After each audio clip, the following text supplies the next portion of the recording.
Hello Girl Scouts, I'm Ranger Amanda. And I'm Ranger Mary. And this is Ranger Daisy. She'll be joining us on our adventure. As former Girl Scouts, Ranger Mary and I know that there's lots to love about state parks, especially South Mountains. We're park rangers at South Mountain State Park, which is in southwestern North Carolina, where the mountains meet the Piedmont. Ranger Amanda, what's your favorite thing about South Mountain State Park? My favorite thing about South Mountains is the cold, clear, clean streams we have. I like to hike and splash around and go see waterfalls. What do you love about South Mountains? What I love about South Mountains is that there's so much to do here. You can go hiking, lots of hiking trails, mountain biking, picnicking, fishing, horseback riding, and camping. I love camping. That's right. South Mountains has lots of camping opportunities for girls and their families. We have an equestrian campground with a horse barn. We have a family campground with tent and RV sites. And for girls that like an extra adventure, we have lots of primitive backpacking options. Awesome. You know what my favorite thing about camping is? No, what? The campfires. I love hanging out by the campfire. And campfire building skills are an essential part of being a Girl Scout. And that includes choosing the right fuels and choosing the right ignition sources. So I think we should go build a campfire right now. What do you think, Ranger Amanda? Can Ranger Daisy help with our campfire? Absolutely. Let's go to the campground. Let's go. Hey girls, welcome to our campground at South Mountain State Park. We're in the family campground. The first thing you need to know about planting a fire safely is your location. North Carolina State Parks requires you to have fires only in designated areas. That means in a fire ring, on your campsite, or in a grill if you're using one of our picnic areas. Ranger Mary, what else do we need to know about fire safety? Good thing to think about is the weather. So if it's going to be hot and windy, you want to check if there's a burn ban. In state parks, we'll post lots of flyers that say burn ban in effect if it's illegal to have a fire. Most days it's okay though, but you want to check the weather first. Good point. Another thing you want to check after you're in the campground is your surroundings. Make sure there aren't any overhanging branches that are going to reach over your fire. Check the area around. Ranger Daisy, you can't be that close to the fire. No. Check your surroundings. Make sure your friends are safe. Remove any dry leaves, anything that's going to catch on fire that you don't want to catch on fire. Ranger Daisy reminds me of another thing about fire safety. Make sure you tie back your long hair and check your clothing to make sure that nothing is going to fall into the fire so that you don't catch on fire. I'm glad you saved our friend Ranger Daisy.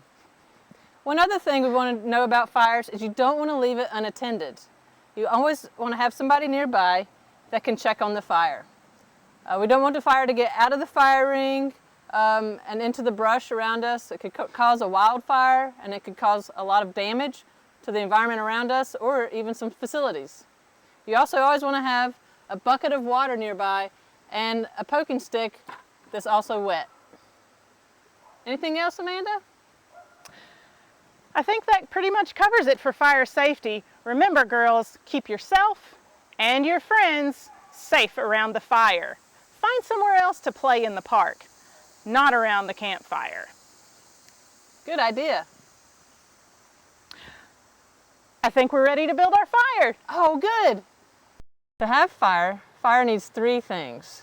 It needs oxygen, which we have plenty of around us. It needs heat, which we'll talk about heat sources. And it also needs fuel. You can think of this as like a three-legged stool. Each one of these elements, oxygen, heat, and fuel, are a leg of the stool. In order to have fire, we need all three legs on that stool to help it stand up. Remove one of those legs and the stool will fall over. So the fire triangle is oxygen, heat, and fuel. Thanks, Ranger Mary. Now we know about the fire triangle. we're going to talk about the 3 types of fuel. First, we need really good tinder. Tinder is anything that is very small, like pine needles, dry leaves, or tiny wood shavings. The smaller the better, the drier the better, because that's the very first thing that your spark is going to hit. Next, we have kindling. Kindling is small stuff that's going to stack on top of the tinder, so it will light next. It's better to have kindling smaller than the sizes of your fingers. This is a great job for younger Girl Scouts to do when prepping for a fire, is gathering kindling. Third, we have our fuel. Our fuel is the actual firewood, what's going to burn the best and the longest in our fire. So you want a lot of firewood if you're going to have a big fire. Typically, you want it to be about the size of your arm. That's a good reference, especially for younger girls if they're helping you gather wood. Those are our 3 types of fuel. Thanks, Ranger Amanda. Let's talk about how we're going to put all this together and build a structure of our fire. We have 3 examples here, and the first one we'll talk about is the pyramid. Excuse me. Also called the teepee. It's also called the teepee. You can see the shape. It looks like a teepee or a pyramid. We have our fine fuels in the bottom, and that's where we'll light the fire. And then it preheats the fuels up above, and then heats the larger fuels and eventually ignites everything. So that's our teepee model. My favorite and my go-to is the lean-to, where we have a larger piece of fuel, and then we have the tinder and kindling leaned up against the fuel, and we'll light the tinder and the kindling, and it'll preheat all the rest of the fuels and then ignite from there. A third model is the log cabin. I'm sure everybody's played with Lincoln logs growing up and can make a log cabin with crisscrossing the logs. So then the tinder and the kindling will be, some of the tinder will be in the center, and you ignite that, and that preheats the outer logs, and that'll ignite. And then you can add larger fuel as the fire goes on. Okay, girls, let's talk about how to light our fire. We need an ignition source. The easiest way to light a fire is with a butane lighter. But those aren't safe for kids to play with, so Girl Scouts don't typically use those. Instead, Girl Scouts should have waterproof safety matches. Waterproof safety matches are also a great idea for a troop to do before a camping trip. You can take regular matches and with Girl Scout leader supervision, dip them in thin layers of wax to coat them so that if they get rained on in your pack, they'll still work later. With waterproof matches, you'll have to strike them a couple of times to rub off that layer, and then when you strike it, it should light. Okay, if you break a match, no big deal. Just add it to your kindling and grab another one. So make sure you've got a full box of matches to start with. Next ignition source we'll talk about is with friction. This is a flint and steel. You use the steel fire striker on the flint rod away from you, not towards you, and it will throw sparks. So make sure you have your tinder ready to catch that spark. A variation on that is a magnesium fire striker. With this, it comes with a magnesium brick. So you'll actually scrape some of the magnesium off in tiny little shavings, add those to your tinder pile, and then use the striker against the strike plate to throw a spark onto your magnesium. This takes a lot more patience and a lot of practice. Great for older girls, but the younger girls might get frustrated with this one. So,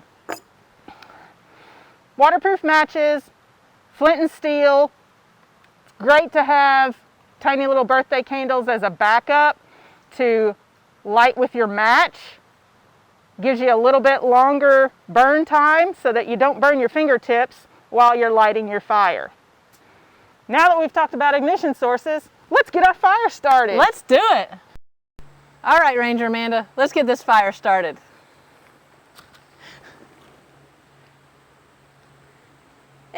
It's hot out here today. How come we're having a fire? Good question, Ranger Mary. It's like 90 degrees. Not my favorite time to go camping.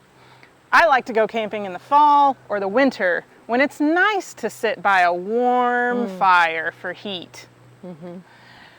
But one of the other things I like to do around a campfire is to just hang out with friends or family and tell stories, or do you have any good jokes? I'm glad you asked. Did you hear about the fire at the circus? No. It was intense. Good one, Ranger Mary. Yeah. My favorite thing to do on a campfire is to cook. I love to make s'mores, roast marshmallows, and other yummy desserts. Absolutely, s'mores are great. I love roasting marshmallows over a campfire. Do you have any? I do. You want to roast some marshmallows? Awesome. So girls, marshmallows aren't the only thing that you can roast over a campfire. Why don't you send us your favorite campfire snack recipes? You can email me, Ranger Amanda Lastly, at the email below, or you can email Ranger Mary your favorite campfire snack. I'd love to hear what you like to do around the campfire. Campfires are great, just to hang around and relax. That's right. Well, you know, now that we're almost done roasting marshmallows, it's time to put our fire out in a safe manner. Are you ready? I'm never ready to put the fire out, but you're right. We can't leave the fire burning unattended. All right. Thank you, fire. So girls, our campfire fun today may be over, but you can start planning your next camping adventure so that you can practice your Camp Champ fire skills. You can make reservations at a North Carolina state park near you using our website, which will be posted somewhere on your screen, or call the reservation number, which will also be posted somewhere on your screen. Make your reservation to camp in a North Carolina state park and practice your campfire skills. That's right. Hope to see you out here soon. Bye. Bye-bye.